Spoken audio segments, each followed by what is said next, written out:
língua judia, o início que é? Falar do quê? Da liberação dos judeus. Falam de Moisés. A primeira praga do Egito está marcada com sangue. A última praga do Egito está marcada com sangue. Da aliança de Moisés. No fim da ceia, Jesus levantou o copo e falou: este meu. Vocês estiveram hoje numa celebração de missa. Este meu sangue, sangue da Nova eterna aliança. 3 palavras, só para abrir o apetite de vocês. Esse meu sangue, sangue da nova e eterna aliança. Aliança antiga é a aliança de Moisés. Se no início da ceia falaram da antiga aliança, agora preciso fazer a diferenciação. Agora essa nova. Por que existe nova? Porque existe antiga. Então eu preciso diferenciar entre a antiga e a nova. Jesus está falando que agora essa nova. Aliança já entendimos. Nova e a segunda palavra que é eterna. Lembrem que a aliança de Moisés foi uma aliança de liberação do povo. É uma aliança física. Tu sais de uma área A para uma área B. A liberação de Jesus é uma aliança espiritual, portanto é eterna. Então automaticamente vira a situação entre o início da ceia e, se nunca prestaram atenção ao padre quando fala, no fim da ceia. Portanto, passou a ceia, falaram da ceia, falaram da liberação e no fim da ceia, então tu tens aqueles outros detalhes. E se nunca se perguntaram o assunto, mas é um pouquinho, é para já o segundo grau, para a terceira viagem, de quem era o copo? O copo, Jesus levantou o cálice, não levantou seu cálice. De quem? Elias! Automaticamente nós temos a associação. Cálice, liberação, povo, aliança, e tu tens a resposta. Para ser todo perfeito, Jesus tomou um caminho. Qual foi o caminho? De chegar até aqui e de se encontrar com Moisés e Elias. Circunstancial, acaso? Não existe acaso, não existe circunstancial. Só para que vocês entendam que não é simplesmente chegou aqui, olha, se encontrou com dois, que bom a vida, bom, um abraço. É algo que está marcando, ele não pode chegar a Jerusalém sem ter o preparo completo. E os 3 que escolheram, Pedro, Tiago e João, lembrem que são os mesmos 3 que vamos encontrar em Getsemane. Os 3 que acompanharam a Jesus, os únicos 3 que ficaram ouvindo as palavras de Deus que falava o Padre justamente no Rio Jordão. Lembro, ainda há pouco ouvimos os únicos 3 que acompanharam Jesus a casa do Jairo, quando suscitou Jairo. Também passa por aqui. São os 3 testemunhos que vão depois ser o pilar de toda a afirmação desta nova e definitiva. Não, ao contrário, é fantástico para que vocês entendam que nós estamos falando de algo elevação. Subimos a um monte, Moisés subiu a um monte, Elias subiu a um monte, uma nuvem tapou a Moisés, uma nuvem tapou a Elias, uma nuvem... Entendem? Tem muitos paralelismos, muitos elementos muito bonitos. O arquiteto Barrucci acaba fazendo uma igreja maravilhosa que abriu as portas para nós. E nós vamos lá visitar. E de qualquer jeito tem um Papa, e vocês sabem que 37 Papas foram assassinados. Portanto, a possibilidade de assassinar um Papa em Israel era maravilhosa. O perigo era enorme, de qualquer jeito ele toma a decisão. Aquela construção que vocês veem é o centro, logicamente, dos irmãos franciscanos custódios da Terra Santa. E aqui tem uma ideia, que eu jogo a ideia, talvez para a próxima viagem, retiro espiritual. Um lugar de ficar um hotel de 5 estrelas.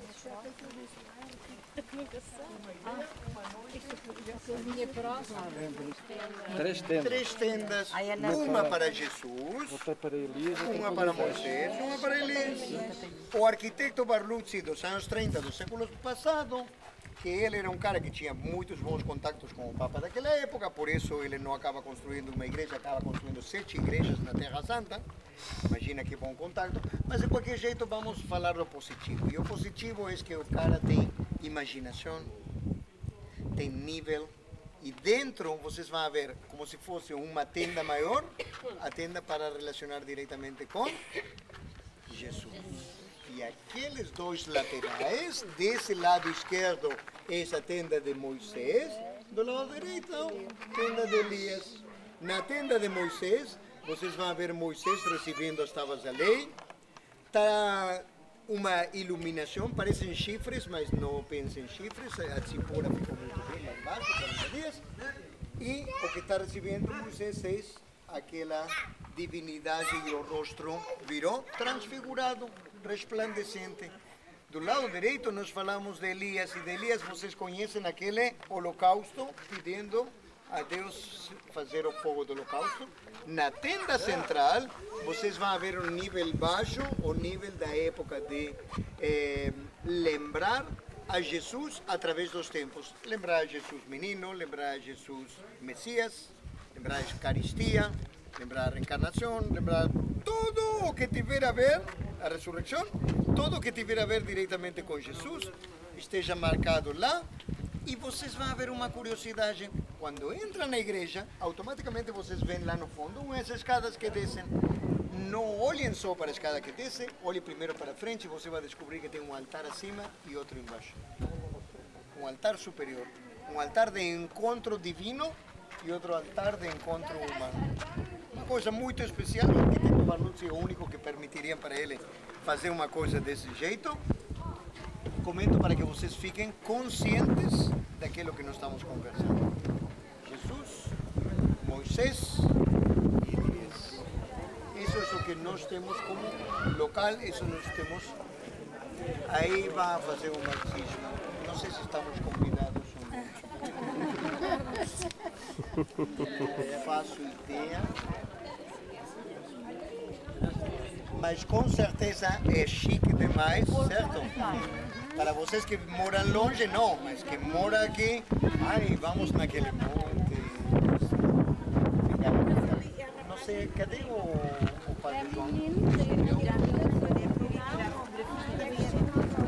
Ah, porque eu queria dele ler a passagem, não sei.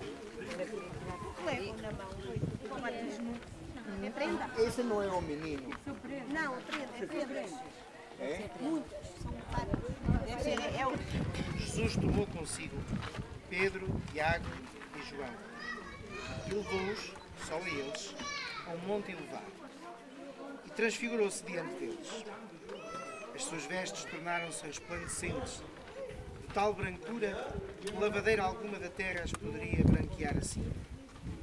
Apareceu-lhes Elias, juntamente com Moisés, e ambos falavam com ele. Tomando a palavra, Pedro disse a Jesus: Mestre, que bom é estarmos aqui. Façamos 3 tendas, uma para ti, outra para Moisés e uma para Elias. Não sabia o que dizer, pois estavam assombrados. Formou-se então uma nuvem que os cobriu com a sua sombra, e da nuvem fez-se ouvir uma voz: Este é o meu filho muito amado, escutai. De repente, olhando em redor, já não viram ninguém, a não ser só Jesus com eles. Ao descerem do monte, Jesus ordenou-lhes que a ninguém contassem o que tinham visto, senão depois do Filho do Homem ter ressuscitado dos mortos. Eles guardaram a recomendação, discutindo uns com os outros o que seria ressuscitar de entre os mortos. Palavra da salvação. Glória a vós, Senhor. Já o percebemos um pouco. O facto de Elias e Moisés aparecerem também, já vamos entendendo. O facto de ele vir com os 3, também o entendemos. Era um testemunho aos homens, também simbolizados naqueles 3, Pedro, Tiago e João, da glória que lhes seria comunicada e que lhes será comunicada pela ressurreição. E entendemos aqui a recomendação que Jesus lhes diz, que Jesus lhes dá, que não falassem disto até o Filho do Homem ter ressuscitado os mortos. Porque antes disso não se entenderia. Depois disso se entenderia com a própria vida. Com a própria vida retomada. Vida que já não é só no sentido da antiga aliança, no sentido da libertação, mas uma vida que já é, nova aliança e definitiva, Uma vida que já é participação da própria glória de Deus, da própria vida de Deus. E por isso só depois da ressurreição ela é assumida plenamente. Aqui podemos ter um vislumbre do que é essa vida. Pedro, Tiago e João tiveram um vislumbre do que é essa glória, essa resplandecência, essa vida que Deus nos quer comunicar. E por isso eles vieram e aparecem então Moisés e Elias, que simbolizam assim a aliança que Deus tinha feito, a antiga aliança de Moisés, e o anúncio da nova aliança com Elias. E Cristo sintetiza tudo isto. Cristo é o ponto de chegada da antiga aliança e o ponto de partida da nova aliança. O alfa e o ômega, o princípio e o fim, o sentido de toda a aliança que Deus faz com os homens. E em Cristo, nele, resplandecente de glória, e que o Pai confirma diante deles, este é o meu Filho muito amado, em Cristo nós temos a aliança definitiva. Ele é a aliança nova e definitiva. E é por isso que, erguendo a taça no fim da ceia, muito bem, não esqueçamos, é por isso que, erguendo a taça, ele diz: este é o cálice do meu sangue. Não é só o cálice do sangue, e o sangue significava sempre oblação e entrega da vida por algo de maior. Não é só este é o cálice do sangue da nova aliança, não.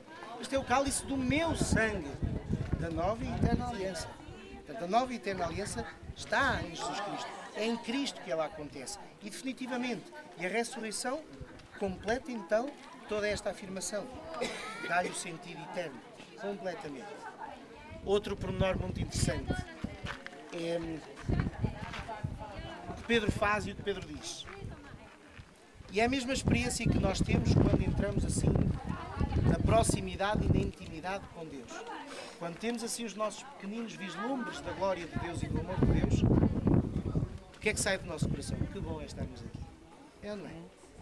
Quando nos aproximamos, quando sentimos Deus presente, Deus próximo, quando nos deixamos experimentar tudo aquilo que Ele nos dá, toda a sua graça derramada sobre nós, naquilo que aprendemos, naquilo que partilhamos, naquilo que estudamos, naquilo que rezamos, naquilo que celebramos, quando nos deixamos tocar por Deus e empapar por Ele, do coração só brota isto, como Pedro.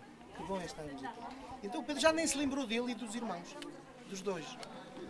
Pedro disse: que bom é estarmos aqui, vamos fazer 3 tendas, já não vamos sair daqui.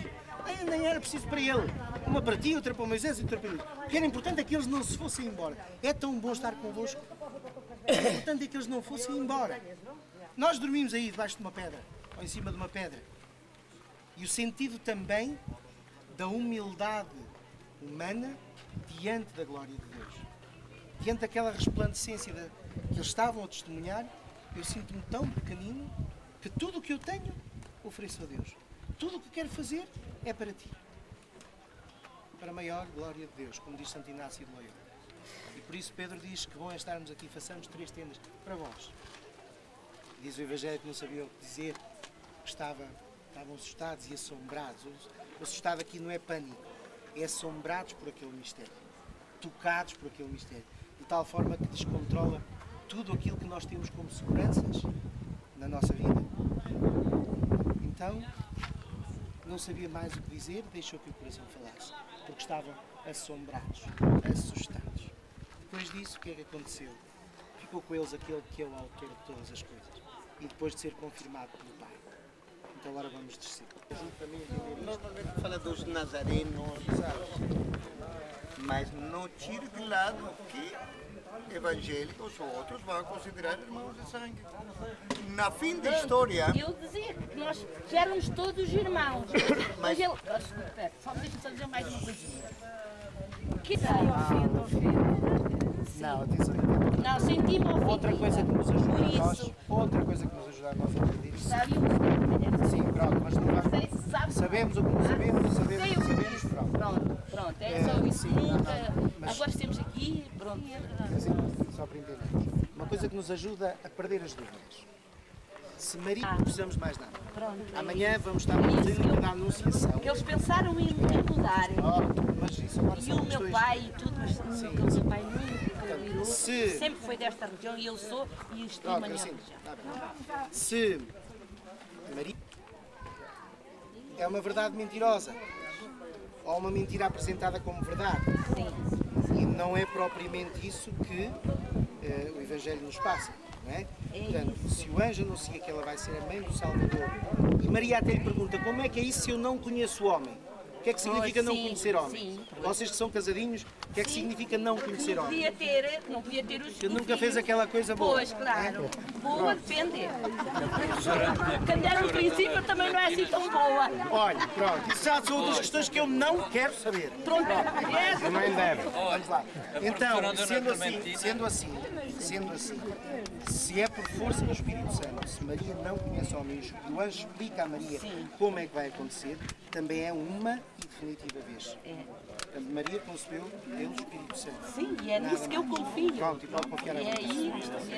Quando vocês entram na igreja, e estou comentando porque daqui a pouquinho vai fechar e não queremos perder essa possibilidade. Quando entram na igreja, lembrem, na frente tem a tenda central dividida em duas partes. Do lado esquerdo se procura o Santíssimo, porque aqui tem uma oração, fechando a tarde, em frente ao Santíssimo, está entrando, do lado esquerdo, na frente, tem também o Santíssimo. Aquelas duas capelas são de Moisés e de Elias. Logo aqui na entrada, do lado esquerdo e do lado direito. Entrem agora, quando saem daqui, acabem subindo, tendo uma vista panorâmica, e aqui vai ser o local de encontro.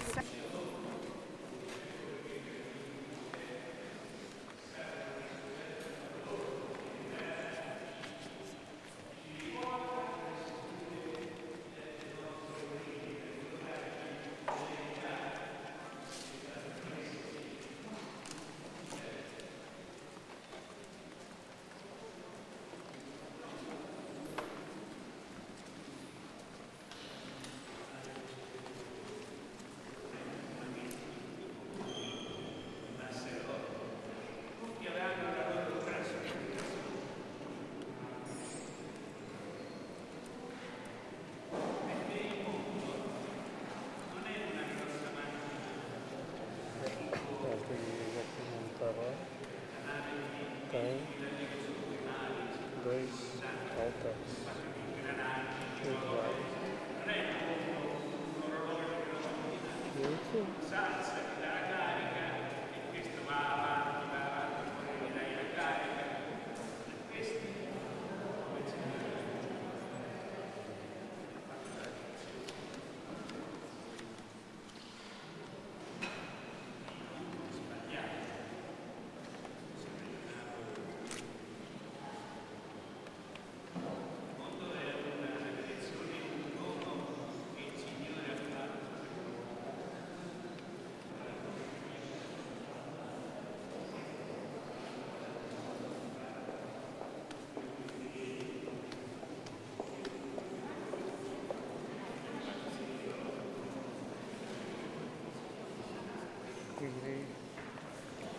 Do mundo estava contemplado.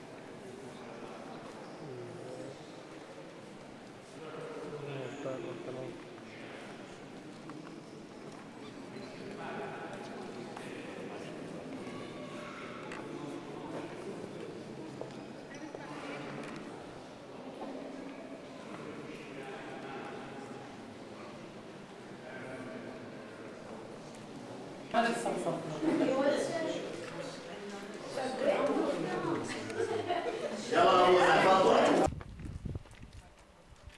E a sangue correrá até os cavalos, estes níveis e demais.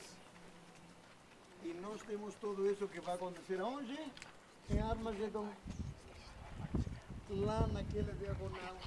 Se nós olhamos para a direita não dá para ver nada, porque do outro lado teria a parte de Nazaré, mas continuando pela parte ocidental, e já chegaríamos lá, Monte Carmelo. Se nós olhamos para a esquerda diagonal não dá para ver nada, mas detrás daqueles montes seria o Mar da Galileia. Nós temos todo pensar que o máximo do máximo é que justo na nossa direita, a nossa descida, continua a ver que tem Nazaré. Aqueles prédios altos que vocês vão olhar quando começa a descida no carro. Acho que é básico, é clássico, é normal e lógico entender que as regiões ricas servem para muitas coisas. normalmente, ¿por qué? Porque todo el mundo está queriendo que omelette. Y aquí nos tenemos una historia que se repite constantemente en los libros de juicios. Normalmente nos tenemos un problema serísimo. El pueblo judío ama a Deus, ama por esta misma boa, tú esqueces las cosas. Y el pueblo judío esqueció de Deus. Llega un problema, tenemos que pedir disculpas a Deus. Deus me ayudar, Deus perdoa a Deus y después continúa la lucha. Y aquí esa historia de un hombre llamado Barak, nos tenemos en el capítulo 4 del libro de Juicios, que está con perigo porque Deus perdoou, mas não sabe se vai dar certo na luta contra Cícera. Então o cara espertinho fala, vou falar com uma mulher que é juíza, que tem bons contatos com Deus, se chama Débora. Vou falar com ela tem bom contato com Deus, e ela vai vir comigo na guerra, com certeza vai dar bem. Chegaram aqui ao Monte Tabor, Cícera lá embaixo, enfrentam-se uns aos outros, e a resposta final, os que acabam com Cícera, acabam com os homens de Cícera. Cícera fuge para a direita, para lá, é uma mulher muito delicada, muito feminina, muito mulher, chamada Yael. Na Bíblia fala que Yael convida a um senhor chamado Cícera a entrar em casa, dá um copo de leite quente para dor de dente, ele fica dormido e ela muito delicada pega uma estaca, base das tendas, um martelo e atravessa a cabeça de Cícera. É muito delicada, muito feminina.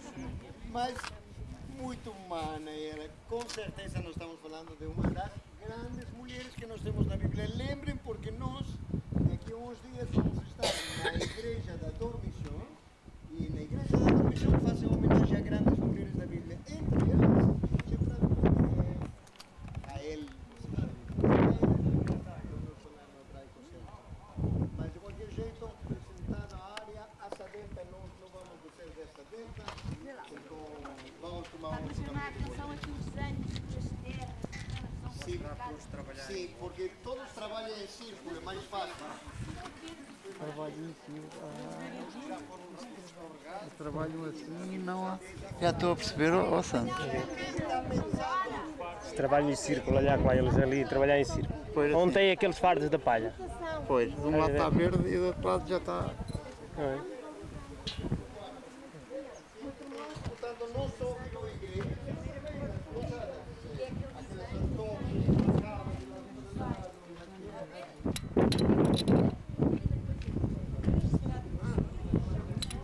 Depois, isto não é fácil.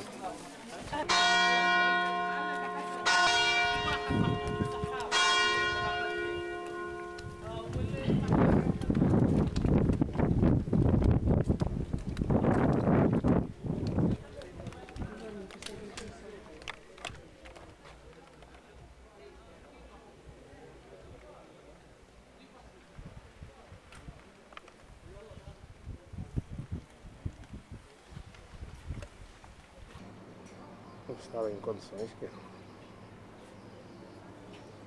Aqui também há pardais de telhado.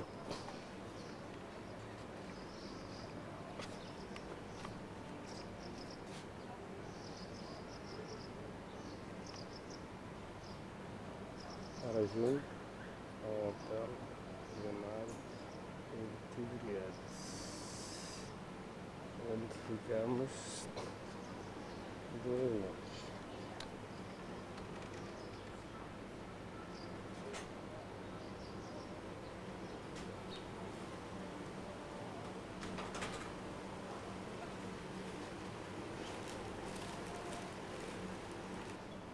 Olha, no nosso tempo, no meu tempo, pelo menos, eu lembro da minha avó e os meus avós é que me ensinaram o Pai Nosso, a Ave Maria, esse tipo de orações. Sim. Foi a minha mãe. Não é catequese nada. Agora, catequese da Bíblia, cortar a Bíblia, saber algumas coisas da Bíblia. Devia haver uma catequese para adultos, que era para nós. E há. Aqui.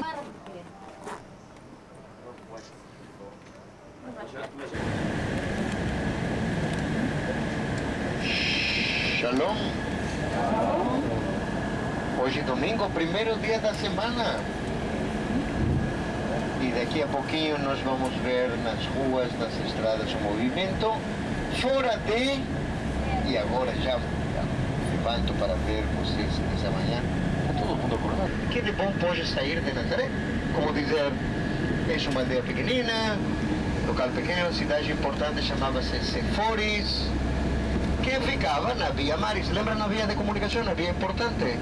Naquela via ficava aquela cidade importante. E eles tinham uma aldeia onde tinha trabalhadores em Nazaré, muito provável. Vocês conhecem aldeias pequenas do lado de grandes cidades? Às vezes tu vives na aldeia e trabalhas na cidade ou tens com você, carpinteiro ou construtor da madeira, para ser exatos, que ninguém seja, se não conseguia trabalho. Dá para entender? Temos uma grande cidade perto, não precisa esperar. Palavra-chave, hoje temos curso de hebraico. Leitraot. Leitraot é até mais, até a próxima. Certo? Você já está pensando na próxima, certo? Quantas pessoas no mundo todo gostariam de estar no local de vocês?